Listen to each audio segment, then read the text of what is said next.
pair.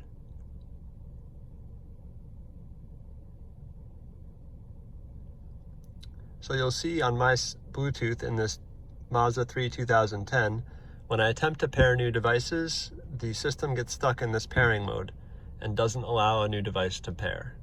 Additionally, some of my old devices have stopped working. So the purpose of this video is to go over how to replace your Bluetooth control module. You can obviously attempt to reset the system by turning off the car, disconnecting the battery, and hoping that that allows the system to reset. However, for me, that didn't solve my problem. The only tool you'll need for this is a 10mm of some kind. And the part that we're going to be replacing is the Bluetooth control module.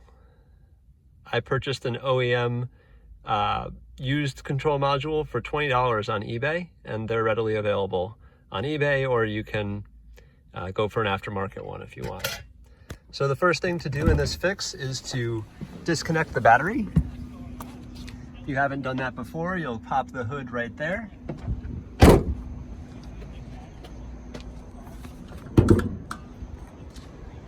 After you pop the hood and prop the latch,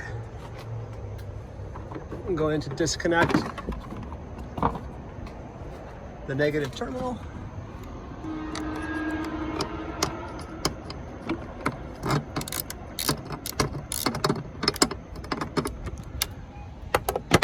And leave it properly disconnected. From there, you're going to want to go into the passenger side. The Bluetooth control module is located underneath the glove box. So the first thing you'll do to remove the glove box is push in on these tabs and then pull up. Once you do that, there's one more tab here which you just pop out.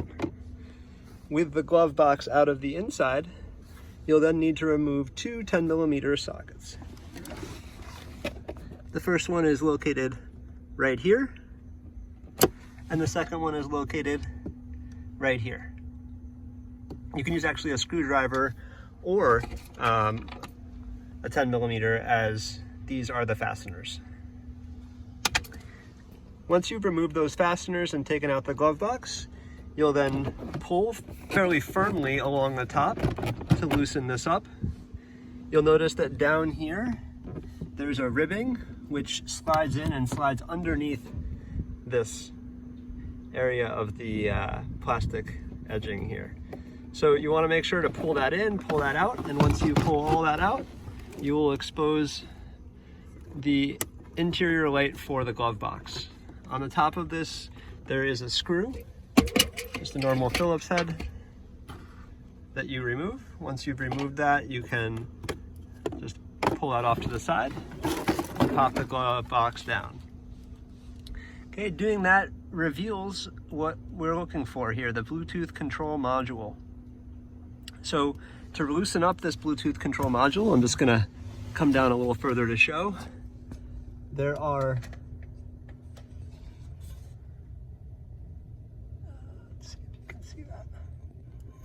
two 10mm bolts that bolted on here in the back.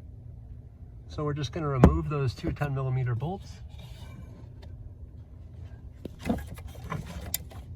I've already loosened mine with a socket wrench so I can do it a little bit faster.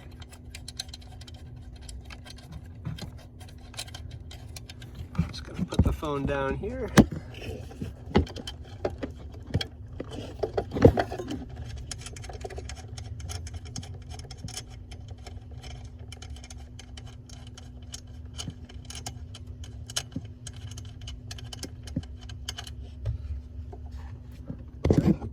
In addition to the two washers, there is this electrical connector that we need to disconnect. So I'm going to disconnect that electrical connector. You can push down on the tab and pull back firmly and it will disconnect just like that. With that disconnected, you can now pull out the whole housing for the Bluetooth control module. So from here, all we've got to do is take off using a screwdriver, these 3 bolts on the back here, and then attach our replacement using the same 3 bolts. Just for the purposes of time, I'm not going to show the reinstallation, but again, you'll put this bracket back into place, you'll reconnect the electrical connector, fasten, put everything back together, start it up, and I think you'll find your Bluetooth working perfectly, or at least it worked for me. So hopefully that was helpful, and good luck in fixing your Bluetooth and Mazda 3 forever.